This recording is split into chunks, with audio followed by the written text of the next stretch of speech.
সুপ্রিয় শিক্ষার্থীবৃন্দ, আসসালামু আলাইকুম ওয়া রাহমাতুল্লাহ। আমাদেরকে আজকের ক্লাসে স্বাগত জানাচ্ছি। সুপ্রিয় শিক্ষার্থীবৃন্দ, আমি মোহাম্মদ খলিলুর রহমান, সহকারী অধ্যাপক, আরবি ও ইসলামী শিক্ষা বিভাগ, বৃন্দাবন সরকারি কলেজ, হবিগঞ্জ। সুপ্রিয় শিক্ষার্থীবৃন্দ, আজকে আমি একাদশ শ্রেণীর ইসলাম শিক্ষা প্রথম পত্র থেকে ইসলামী সংস্কৃতির গুরুত্ব ও প্রয়োজনীয়তা এই পাঠ শিরোনাম নিয়ে আলোচনা করছি। আমি ইতিপূর্বে ইসলামী সংস্কৃতির উপরে কয়েকটি ক্লাস নিয়েছি এবং সেই ক্লাস সমূহে ইসলামী সংস্কৃতির পরিচয়, ইসলামী সংস্কৃতির বৈশিষ্ট্য এই বিষয়গুলো নিয়ে আলোচনা করি। তো সেই ক্লাসগুলোর ধারাবাহিকতায় আজকে আমরা ইসলামী সংস্কৃতির গুরুত্ব ও প্রয়োজনীয়তা সম্পর্কে বিস্তারিত জানার চেষ্টা করি। প্রিয় শিক্ষার্থীবৃন্দ, আমরা জানি ইসলামী সংস্কৃতি মুসলিম জাতির চরিত্রের বহিঃপ্রকাশ। মুসলিম জাতির চরিত্র জানা যায় ইসলামী সংস্কৃতির মাধ্যমে। ইসলামী সংস্কৃতি সম্পর্কে ধারণা পেলে মুসলিম জাতির চরিত্র কেমন সে সম্পর্কে সুস্পষ্ট ধারণা পাওয়া যায়। আর এ কারণেই এটাকে মুসলিম জাতির দর্পণ বলা হয়ে থাকে। দর্পণের মাধ্যমে যেমন একজন মানুষ তার চেহারা পুঙ্খানুপুঙ্খ রূপে দেখতে পারে, তেমনি ভাবে ইসলামী সংস্কৃতি সম্পর্কে যদি ধারণা পায় কেউ, তাহলে সে মুসলিম জাতি সম্পর্কে একটু সুস্পষ্ট ধারণা পেয়ে যাবে। কোন জাতিকে বাহির থেকে চিহ্নিত করতে ওই জাতির সংস্কৃতি যথেষ্ট। সংস্কৃতির মাধ্যমে সাংস্কৃতিক অথবা তার যে কার্যকলাপ, এই কার্যকলাপের মাধ্যমে তাদের সম্পর্কে একটি সুস্পষ্ট ধারণা পাওয়া যায়। প্রিয় শিক্ষার্থী, ইসলামী সংস্কৃতি মুসলিম জাতির ধর্ম থেকে আলাদাভাবে বিচ্ছিন্ন কোনো বিষয় নয়। ইসলামী সংস্কৃতি এবং ইসলাম একটি আরেকটির সাথে অঙ্গাঙ্গিভাবে জড়িয়ে আছে। সমগ্র জীবন আচরণের সাথে অঙ্গাঙ্গিভাবে জড়িয়ে আছে ধর্ম এবং সংস্কৃতি। মুসলিম জাতির বন্দেগী, ইবাদত বন্দেগী, ঈমান আকীদা সংরক্ষণের ক্ষেত্রে ইসলামী সংস্কৃতি গুরুত্বপূর্ণ ভূমিকা পালন করে। সুপ্রিয় শিক্ষার্থীবৃন্দ, আমরা ইসলামী সংস্কৃতির গুরুত্ব ও প্রয়োজনীয়তা নিয়ে আলোচনা করব। প্রথমে আমরা যে বিষয়টি নিয়ে আসছি সেটি হলো যে মুসলিম জাতির দর্পণ হলো ইসলামী সংস্কৃতি। আয়নার মাধ্যমে যেমন সকল কিছুর অবিকল চিত্র ফুটে ওঠে, তেমনি ইসলামী সংস্কৃতির মাধ্যমেও মুসলিম জাতির চরিত্র প্রকাশ পায়। কেউ যদি ইসলামী সংস্কৃতি সম্পর্কে ধারণা লাভ করে, তাহলে ইসলামী সংস্কৃতি বিশ্লেষণ করে এর কার্যকলাপ দেখে মুসলিম জাতি কেমন জাতি, তাদের আচার আচরণ, তাদের চরিত্র কেমন সেটা সম্পর্কে সে সম্যক ধারণা পাবে। হযরত আয়েশা রাদিয়াল্লাহু তাআলা আনহুকে রাসূল সাল্লাল্লাহু আলাইহি চরিত্র সম্পর্কে জিজ্ঞাসা করা হলে তিনি উত্তরে বলেছিলেন, কানা খুলুকুহু আল কোরআন, তার চরিত্র হলো কোরআনুল কারীম। অর্থাৎ কোরআনুল কারীম এর মাধ্যমে কোরআনুল কারীম পাঠ করলে রাসূলের চরিত্র জানা যায়। তিনি কেমন চরিত্রের অধিকারী ছিলেন, তিনি কেমন তার জীবন আচরণ কাটিয়েছেন সম্পর্কে ধারণা পাওয়া যায় কোরআনুল কারীম পাঠ করলে। কোরআন পাঠ করলে যেমন রাসূলকে জানা যায়, তেমনি ভাবে ইসলামী সংস্কৃতি সম্পর্কে সম্যক ধারণা পেলে একজন মুসলিমের জীবন আচরণ কেমন, একটি মুসলিম জাতির জীবন আচরণ কেমন সে সম্পর্কে সম্যক ধারণা লাভ করা যায়। এজন্য বলা হয় ইসলামী সংস্কৃতি মুসলিম জাতির দর্পণ বা আয়না। তারপর যে বিষয়টি নিয়ে আলোচনা করছি সেটি হলো ঈমান সংরক্ষণ। ইসলামী সংস্কৃতির বীজ রোপিত হয় ঈমান গ্রহণের মাধ্যমে। এর সকল কর্মকাণ্ড ঈমানকে কেন্দ্র করে আবর্তিত হয়। ঈমান ও ইসলামী সংস্কৃতি একই সূত্রে গাঁথা। ইসলামের নিজস্ব সংস্কৃতির মাধ্যমেই ঈমানের সংরক্ষণ সম্ভব। অন্য কোনো জাতির সংস্কৃতির মিশ্রণে ঈমান হারানোর সম্ভাবনা প্রবল। ইসলামী সংস্কৃতি এবং ঈমান এটা একই সূত্রে গাঁথা। অতএব ঈমানটা সংরক্ষণ করতে হলে সংস্কৃতিকে মজবুত করতে হবে। আর সংস্কৃতির কর্মকাণ্ডগুলো যদি অন্য সংস্কৃতি দ্বারা প্রভাবিত হয়, বিজাতীয় সংস্কৃতি দ্বারা প্রভাবিত হয়, তাহলে বিজাতীয় সংস্কৃতির স্থান গেড়ে বসবে আর আস্তে আস্তে ঈমান লোপ পাবে। অতএব ঈমানকে সংরক্ষণ করতে হলে ইসলামী সংস্কৃতির বিকল্প নেই। আর এ কারণে আমরা দেখতে পাই মহান আল্লাহ তাআলা পবিত্র কুরআনুল কারিমে বলেছেন, ইয়া আইয়ুহাল্লাযীনা আমানু ইন তুতিউ ফারিকাম মিনাল্লাযীনা উতুল কিতাব ইয়ারুদ্দুকুম বা'দা ঈমানিকুম কাফিরিন। হে মুমিনগণ, তোমরা যদি আহলে কিতাবদের কোন দলের অনুসরণ করো তাহলে তারা ঈমান আনার পরেও তোমাদের কুফরিতে ফিরিয়ে নেবে। সূরা আলে ইমরান ১০০ নম্বর আয়াত। অতএব অন্য জাতির অনুসরণ করা যাবে না। মুসলমানদের নিজস্ব যে কর্মকাণ্ড, মুসলমানদের যে আচার আচরণ, যে সম্পর্কে রাসূল করিম সাল্লাল্লাহু আলাইহি ওয়াসাল্লাম জানিয়েছেন, কোরআনের মাধ্যমে মুসলমানরা পেয়েছে, সেগুলোকে যথাযথভাবে অনুসরণ করতে হবে। তাহলেই ঈমান সংরক্ষিত হবে। অন্যথায় যদি অন্য কোনো জাতির কার্যকলাপকে অনুসরণ করা হয় তাহলে ঈমান হারা হতে হবে এবং তারা তাদের কার্যকলাপের মাধ্যমে কুফরির দিকে নিয়ে যাবে, যা পবিত্র কোরআনুল কারীমের আয়াত দ্বারা আমরা জানতে পেরেছি। তো শিক্ষার্থীবৃন্দ, ইসলামী সংস্কৃতির গুরুত্ব ও প্রয়োজনীয়তা আলোচনা করতে গিয়ে আমরা তারপরে আলোচনা করব জাতিসত্তা সংরক্ষণ, অর্থাৎ ইসলামী সংস্কৃতি অনুসরণের মাধ্যমে বা ইসলামী সংস্কৃতিকে যথাযথ অনুকরণের মাধ্যমে জাতিসত্তা সংরক্ষিত। কোনো জাতির অস্তিত্বের জন্য সে জাতির সংস্কৃতির যথাযথ সংরক্ষণ জরুরি। সংস্কৃতি বিলীন হলে জাতি মৃতপ্রায় জীবিত থাকে। পশ্চিমা সংস্কৃতির আগ্রাসনে ইসলামী সংস্কৃতি অনেক ক্ষেত্রেই বিলীন হয়ে যাচ্ছে, সেটা মোটেই প্রত্যাশিত নয়। অতএব জাতিসত্তা সংরক্ষণের জন্য ইসলামী সংস্কৃতিকে সংরক্ষণ করতে হবে, না হলে বিজাতীয় সংস্কৃতি, বিশেষ করে পশ্চিমা সংস্কৃতি স্থান গেড়ে বসবে এবং মুসলমানদের নিজস্ব যে কার্যকলাপ, নিজস্ব আচার আচরণ, সেগুলো আস্তে আস্তে বিলীন হয়ে যাবে। আর এ কারণেই রাসূল সাল্লাল্লাহু আলাইহি ওয়াসাল্লাম বলেছেন, মান তাশাব্বাহা বিকাওমিন ফাহুয়া মিনহুম। যে ব্যক্তি কোনো জাতির অনুকরণ করবে সে তাদেরই একজন হয়ে যাবে। মুসনাদ আহমদ এবং আবু দাউদের এই হাদিস।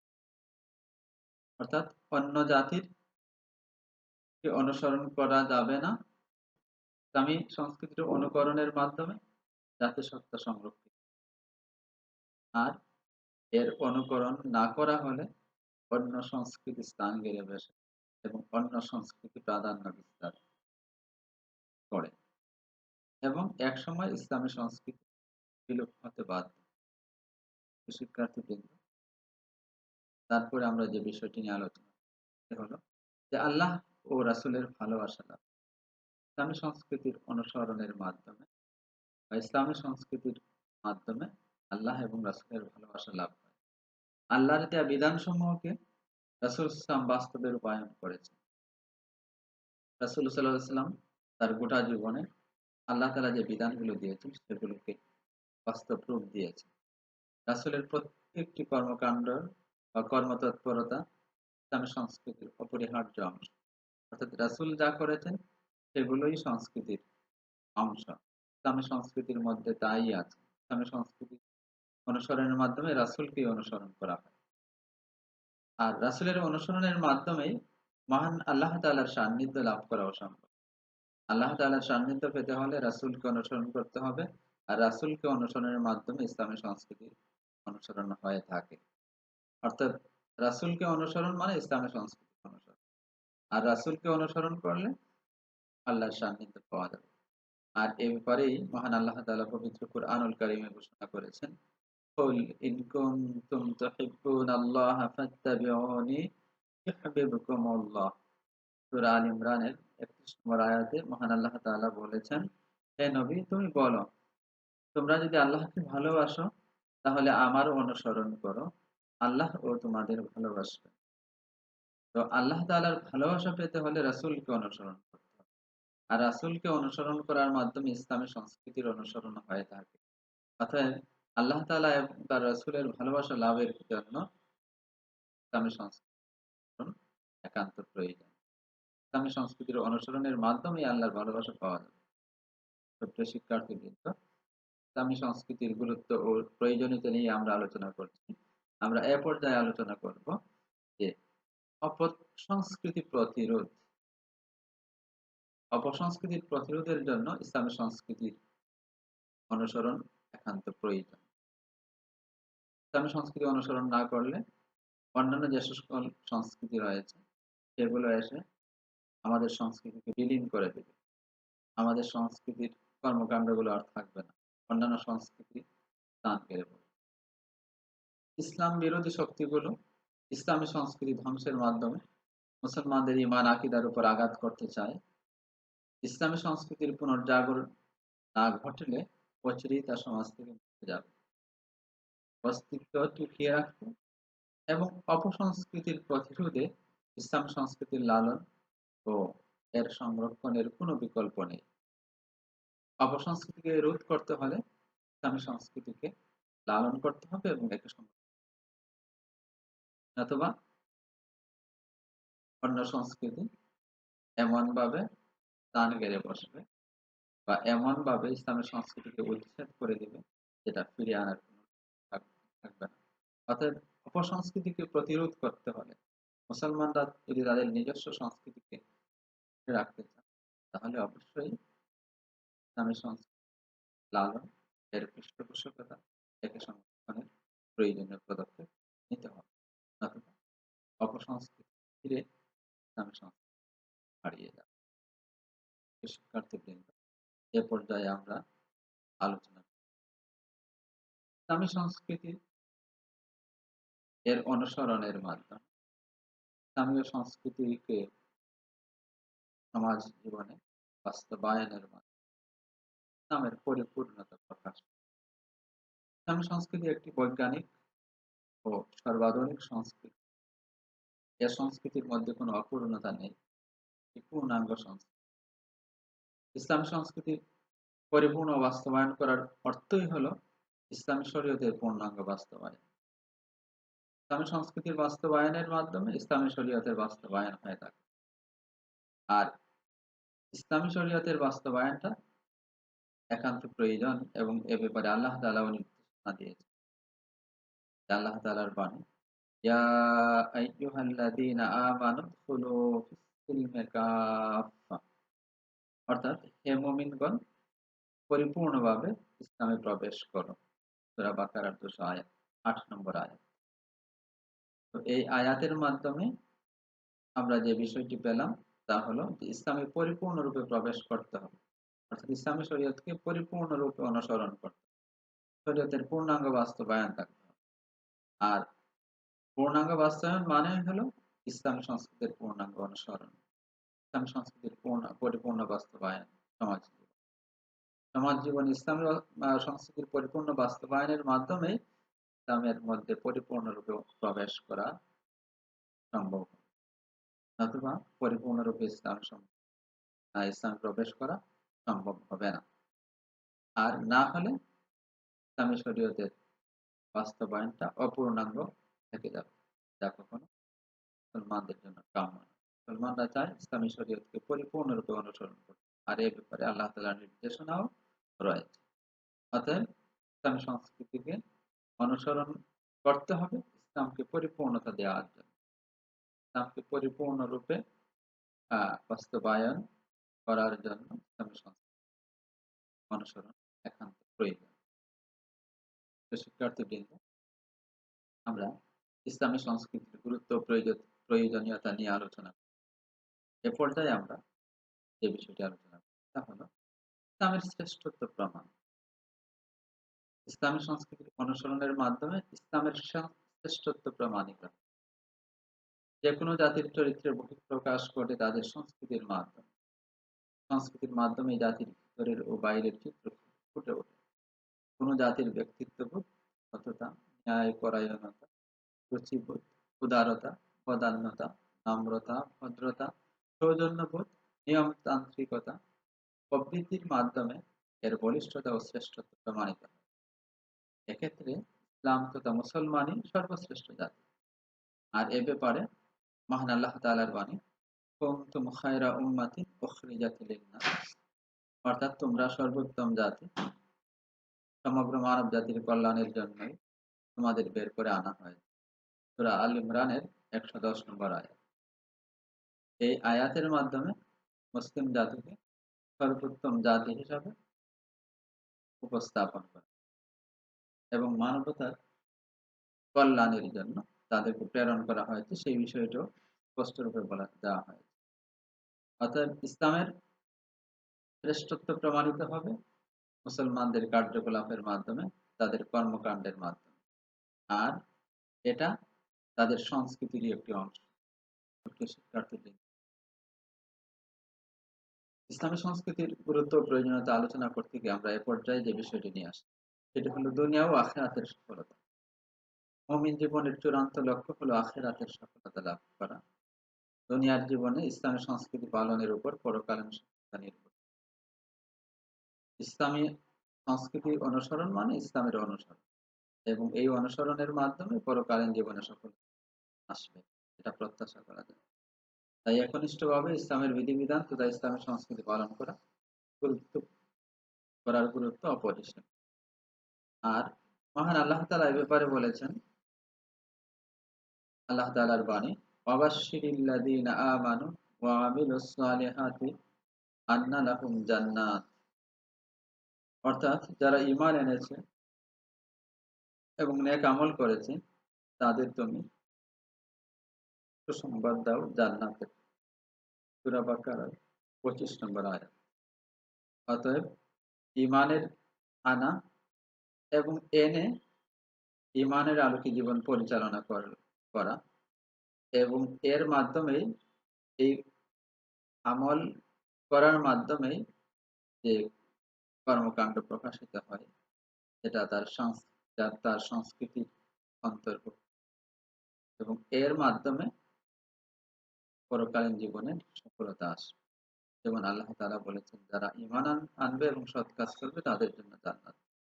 শিক্ষার্থীবৃন্দ, আমরা ইসলামী সংস্কৃতির গুরুত্ব ও প্রয়োজনীয়তা আলোচনা করতে গিয়ে সর্বশেষ যে বিষয়টি নিয়ে আলোচনা করি সেটি হলো অন্যায় ও দুর্নীতি। ইসলামী সংস্কৃতি সকল প্রকার অন্যায়, অসঙ্গতি ও দুর্নীতি কঠোরভাবে দমন করে এবং মানুষের মন মগজকে পরিশীলিত করে আল্লাহ ও পরকালমুখী করে। ইসলামী সংস্কৃতি এটি অন্যতম একটি দিক যা সব ধরনের অন্যায় এবং অসঙ্গতি এবং দুর্নীতিকে কঠোরভাবে দমন করে মানুষের মন মগজকে পরিশীলিত করতে পারে। রাসূল সাল্লাল্লাহু আলাইহি ওয়াসাল্লাম বলেছেন, মান রাআ মিনকুম মুনকারান ফালইউগাইয়িরহু বিয়াদিহি ফাইন লাম ইয়াস্তাতি' ফাবিলিসানিহি ফাইন লাম ইয়াস্তাতি' ফাবিকলবিহি ওয়া যালিকা আদআফুল। অর্থাৎ তোমাদের কেউ অন্যায় হতে দেখলে সে যেন শক্তি প্রয়োগে তা পরিবর্তন করে দেয়। যদি সে ক্ষমতা না থাকে তবে মুখ দ্বারা এর পরিবর্তন করবে, আর যদি সে সাধ্যও না থাকে তখন অন্তর দ্বারা ঘৃণা করবে। তবে এটা হচ্ছে দুর্বলতম ঈমান। কি মুসলিম? অর্থাৎ ইসলামী সংস্কৃতির অনুসরণের মাধ্যমে অন্যায় এবং দুর্নীতি রোধে বলিষ্ঠ ভূমিকা রাখে একজন মুসলিম। ইসলামী সংস্কৃতির অন্তর্ভুক্ত যে অন্যায়কে প্রশ্রয় দেওয়া যাবে না, দুর্নীতিকে প্রশ্রয় দেওয়া যাবে না। যেখানে অন্যায় হবে সেটাকে প্রথমে বাধা দিবে, শক্তি প্রয়োগের মাধ্যমে বাধা দিয়ে এটা বন্ধ করে দিবে। তারপর এই ক্ষমতা যদি না থাকে তাহলে বলা হয়েছে মুখ দিয়ে বলা মানে এটাকে প্রতিবাদ করা। এবং তাও যদি সম্ভব না হয় তাহলে অন্তর দ্বারা ঘৃণা করতে বলা হয়েছে। আর শেষের কাজটিকে বলা হয়েছে দুর্বলতম মানে পরিচয়। অতএব ইসলামী সংস্কৃতি অন্যায় এবং দুর্নীতি রোধের ক্ষেত্রেও পালন করে। শিক্ষার্থীদের আমরা ইসলামী সংস্কৃতি প্রয়োজনীয়তা নিয়ে আলোচনা করেছি এবং আমরা বলতে পারি পরিশেষে ইসলামী সংস্কৃতি হলো এমন একটা সংস্কৃতি যা মানবীয় আচার-আচরণ, কথাবার্তা, লেনদেন, ব্যবসা-বাণিজ্য প্রভৃতি কাণ্ডকে সুন্দর ও পরিমার্জিত সমাজ ও জাতির নৈতিক চরিত্রকে কলুষমুক্ত সমাজ থেকে সকল অন্যায় ও দুর্নীতি দূর করে ন্যায় ও ইনসাফ ভিত্তিক সুশীল সমাজ বাস্তবায়ন করে প্রতিটি সদস্যকে একজন আদর্শ মানুষ রূপে গড়ে তোলে। সকলের প্রচেষ্টায় সমাজকে সুখের নীড়ে পরিণত করে ইসলামী সংস্কৃতি। অতএব ইসলামী সংস্কৃতি একটি গুরুত্বপূর্ণ ভূমিকা পালন করে মুসলিম জাতির জীবনে। মুসলিম জাতি ইসলামকে অনুসরণ করে এবং ইসলামকে অনুসরণ করার মাধ্যমে যে সকল কর্মকাণ্ড আচার আচরণ প্রকাশিত হয় এটাই ইসলামী সংস্কৃতির অন্তর্গত। ইসলামী সংস্কৃতির যে বিষয়গুলো কোরআন এবং হাদিস সম্মতভাবে আমরা পেয়েছি সেগুলো আমাদের যথাযথভাবে অনুসরণ করতে হবে এবং এর মাধ্যমেই ইসলামকে ধারণ করতে হবে এবং ইসলামের প্রকাশটা পাবে এর মাধ্যমে। আর এতেই সমাজ থেকে সব ধরনের অন্যায় অনাচার দূরীভূত হবে এবং অন্যান্য মানুষরা, অন্যান্য ধর্ম এবং জাতির মানুষরা মুসলমানদের সংস্কৃতি তারা উৎসাহিত হবে, তারা অনুপ্রাণিত হবে এবং তারা ইসলামের সুন্দর বিধানের প্রতি আকৃষ্ট। শিক্ষার্থীদের আমরা ইসলামী সংস্কৃতির গুরুত্ব ও প্রয়োজনীয়তা নিয়ে আলোচনা করি। তোমরা এই বিষয়টি তোমাদের পাঠ্য বইয়ের সহযোগিতা নিয়ে আরো বিস্তারিত জানার চেষ্টা করবে এবং পরীক্ষার প্রস্তুতি ঠিকভাবে যথাযথভাবে নেওয়ার চেষ্টা করবে। তোমাদের সকলকে ধন্যবাদ জানিয়ে আমি আজকের ক্লাস এখানেই শেষ করছি। আসসালামু আলাইকুম ওয়া রাহমাতুল্লাহি ওয়া বারাকাতুহু।